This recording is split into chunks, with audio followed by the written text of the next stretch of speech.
So here's a harp. I don't play a whole lot. I used to play it a lot. I just took it out today. I haven't played it in a long time. I usually just grab one of my little, you know, quick grab and go harps. And this harp, I took out today because I have a gig on Tuesday, and I just thought, well, I wonder if I'll play this one for the gig. Holy cow! Listen how good it sounds.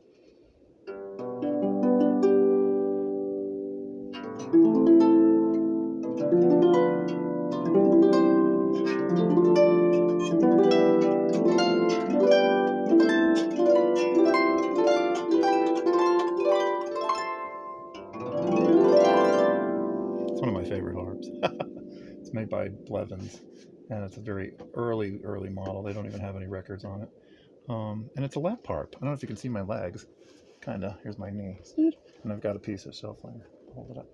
But it came with a pair of legs, but I don't think they were the right ones because um,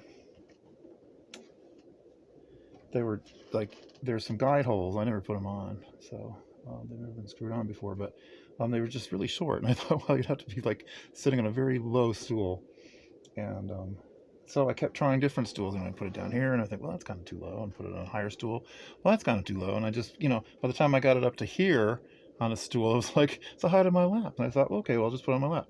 Voila! It's so comfortable. It's very heavy, and it's a tank. It's huge, big hunk of chunk of cherry wood. But boy, what a sound this harp has! It's just amazing. This is the piece I usually play at the beginnings and endings of gigs. So here we go.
There's a harmonic. Wow. To expand the range.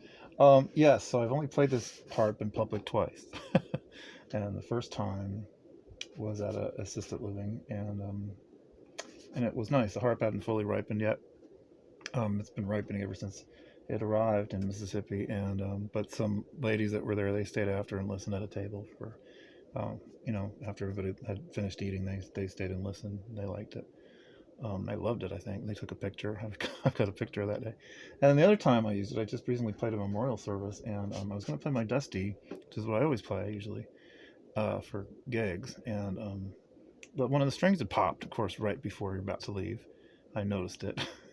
And so, no time to change the string. No, plus the string would be stretching while you're trying to play. So I thought, well, I'll bring this. And so I did. And oh my goodness, I was in a chapel, and I had just a slight touch of an amp, little tiny amp I have that I found, not that big. Someone threw it out in the garbage, and works fine, works great and portable. And it was all it really, to fill a huge space like that, and also to kind of deepen the sound a little bit. Not that it needs it, but it helps a little bit, especially in a big space. This would be a perfect harp for like just intimate, up close relaxation. I mean, this harp puts me to sleep whenever I listen to the recordings that I made using it. It's just a beautiful sound.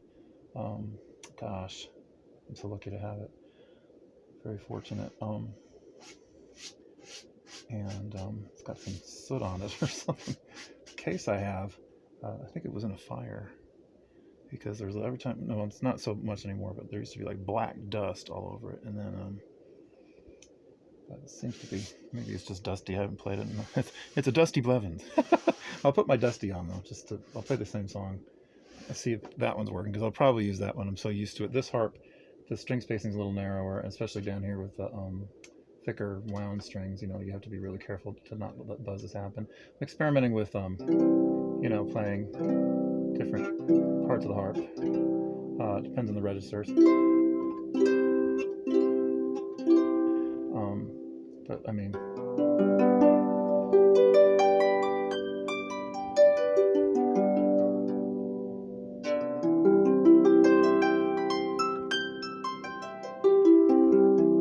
and the other thing too is because I haven't really practiced on it, for kind of a while. I don't know where any of the strings are. Or where's it again? You don't have time to think in a gig, and so I just, because of out of security's sake, I'll probably use my Dusty anyway, because I love my Dusty. Just, it's one of the best harps I've ever played, and I'm very fortunate to have that one as well. So that one too. But at some point, I'm going to gig more with this one, I think.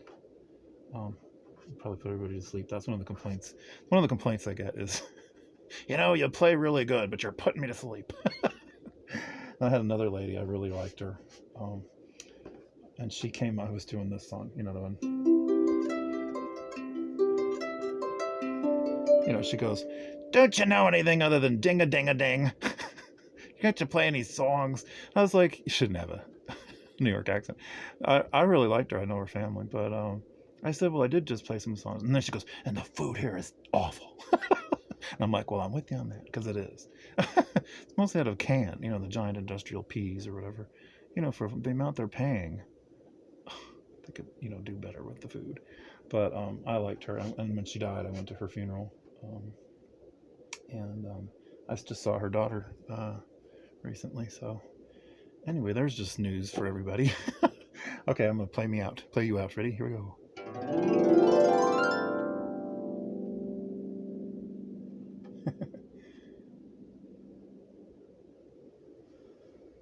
It's still vibrating.